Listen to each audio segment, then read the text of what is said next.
Assalamualaikum warahmatullahi wabarakatuh. Perkenalkan, nama saya Lampah Harsyaji dengan NIM 2222111067 dari HES kelas 3B. Di sini saya akan menerangkan maqasid syariah menurut Yasir Audah. Di sini terbagi menjadi 3 materi: biografi Yasir Audah, maqasid syariah klasik dan kontemporer, dan fitur sistem dalam penerapan usul fikih dalam pemikiran Yasir Audah. Pertama-tama ada biografi Yasir Audah. Yasir Audah lahir di tahun 1966 di Kairo. Pada tahun 1983 sampai 1992, Yasir Audah belajar agama di Masjid Al-Azhar Kairo. Yasir Audah mengambil kuliah di Kairo University jurusan Ilmu Komunikasi. Studi serata 1 diselesaikan tahun 1988, gelar master diperoleh tahun 1993. Selanjutnya, maqasid syariah klasik dan kontemporer. Kata maqasid atau jama' maqasid merujuk pada arti tujuan, sasaran, prinsip, dan hal yang diminati. Maqasid al-syariah pendapat dipahami sebagai tujuan dari seperangkat hukum Islam pada terbentuknya keadilan dan kemaslahatan masyarakat, bukan sederet aturan yang mengantarkan pada kerusakan tatanan sosial. Sejarah mencatat bahwa konsep maqasid al-syariah sudah ada sejak akhir abad ketiga melalui karya Imam Turmudi. Al-Juwaini mengembangkan maqasid al-syariah asal yang menjadi dasar ilat dibagi menjadi 3, yaitu daruriyah, hajiyah, makromah. Kemudian memetakannya menjadi kulliyah atau universal dan juz'iyah atau parsial. Sedangkan Al-Ghazali muridnya kemudian memetakannya menjadi daruriyah atau kebutuhan primer, hajiyah atau kebutuhan sekunder, dan tasiniyah kebutuhan tersier. Dan dari 3 kategori tersebut, Al-Ghazali membagi 5 pokok, yaitu hifdzuddin, hifdzun nafas, hifdzul akal, dan hifdzul nasl, dan hifdzul mal. Pada pertengahan abad ke-7, istilah maqasid al-syariah menjadi populer di tangan Abu Ishaq Asy-Syatibi, sehingga mendapat gelar Bapak Maqasid al-Syariah karena kepandaiannya dalam menyusun teori-teori maqasid secara sistematik. Konsep maqasid al-syariah dalam hukum Islam klasik diberlakukan dan dipahami secara hierarkis atas dasar pertimbangan kedaruratan. Kajian hukum Islam klasik menyebutkan bahwa maqasid dikelompokkan menjadi 3, yaitu ad-daruriyat, al-hajiyah, dan at-tasiniyat. Yang daruriyat dibagi lagi ke dalam hifdzuddin, perlindungan agama, hifdzun nafas, perlindungan jiwa, hifdzul mal, perlindungan harta, hifdzul akal, perlindungan akal, hifdzun nasl, perlindungan keturunan, dan hifdzun ird, perlindungan kehormatan. Selanjutnya ada fitur sistem dalam penerapan usul fikih. Untuk mengaplikasikan teori sistem sebagai pendekatan dalam hukum Islam, ada 6 fitur sistem yang dioptimalkan Yasir Audah sebagai pisau analisis, yaitu kognitif natur adalah watak pengetahuan yang membangun sistem hukum Islam.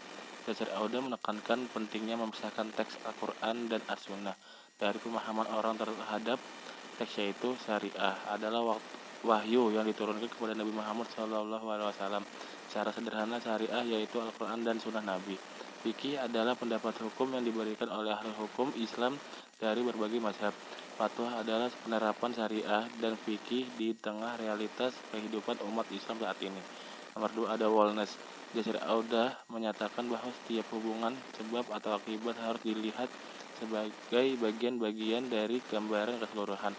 Yasir Audah berpendapat bahwa prinsip dan cara berpikir holistik atau menyeluruh penting kehidupan dalam usul fikih karena dapat memainkan peran dalam pembaruan kontemporer. Nomor 3 ada openness. Sistem yang terbuka adalah sistem yang selalu berinteraksi dengan kondisi dan lingkungan yang berada di luarnya. Yasir Audah mengatakan bahwa sistem hukum Islam merupakan sistem yang terbuka. Menurut Audah, penalaran yang dipakai dalam fikih tradisional seperti itu dalam istilah modern disebut dengan deontik logis, atau yang dalam fikih biasa dikenal dengan malayatimu al-wajib illa bihi fahuwa wajib. Penalaran ini terjebak pada pengklasifikasian biner, tidak sensitif terhadap perkembangan kekinian dan monolitik dalam merespon sebuah persoalan. Oleh karena itu, sistem hukum Islam sekarang ini harus terbuka terhadap hasil pemikiran filsafat. Yang nomor 4 ada interrelat, adalah memiliki struktur hierarki, di mana sebuah sistem terbangun dan subsistem yang lebih kecil di bawahnya. Yasir Audah membagi hierarki maqasid ke dalam 3 kategori, yaitu maqasid al-ammah atau general maqasid, adalah maqasid yang mencakup seluruh masalah yang terdapat dalam perilaku tasri yang bersifat universal seperti keadilan, persamaan, toleransi, dan kemudahan. Maqasid khossah atau spesifik maqasid, maqasid juz'iyah atau parsial maqasid, yaitu maqasid yang paling inti dalam suatu peristiwa hukum. Nomor 5 ada multidimensionalities, adalah sebuah sistem bukanlah sesuatu yang tunggal, tetapi ia terdiri dari beberapa bagian yang saling terkait antara satu dengan lainnya. Hukum Islam adalah sebuah sistem yang memiliki berbagai dimensi. Paradigma oposisi binari harus dihilangkan untuk menghindari reduksian metodologis serta mendamaikan beberapa dalil yang mengandung pertentangan dengan mendepankan aspek maqasid atau tujuan utama hukum. Misalnya perbedaan dalil dalam sunnah tentang ibadah yang muncul hendaknya dilihat dari sisi maqasid li taysir. Yang keenam ada professionals, adalah sebuah sistem akan menghasilkan purpose atau maksud.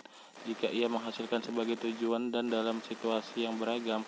Menurut Yasir Audah bahwa realisasi maqasid merupakan dasar penting dan fundamental bagi sistem hukum Islam. Menggali maqasid harus dikembalikan kepada teks utama Al-Quran dan hadis, bukan pendapat atau tulisan hadis. Oleh karena itu perwujudan tujuan atau maqasid menjadi tolak ukur dari validitas setiap ijtihad tanpa menghubungkannya dengan kecenderungan ataupun mazhab tertentu. Tujuan penetapan hukum Islam harus dikembalikan kepada kemaslahatan masyarakat yang terdapat di sekitarnya. Sekian dari saya, kurang lebihnya mohon dimaafkan. Wassalamualaikum warahmatullahi wabarakatuh.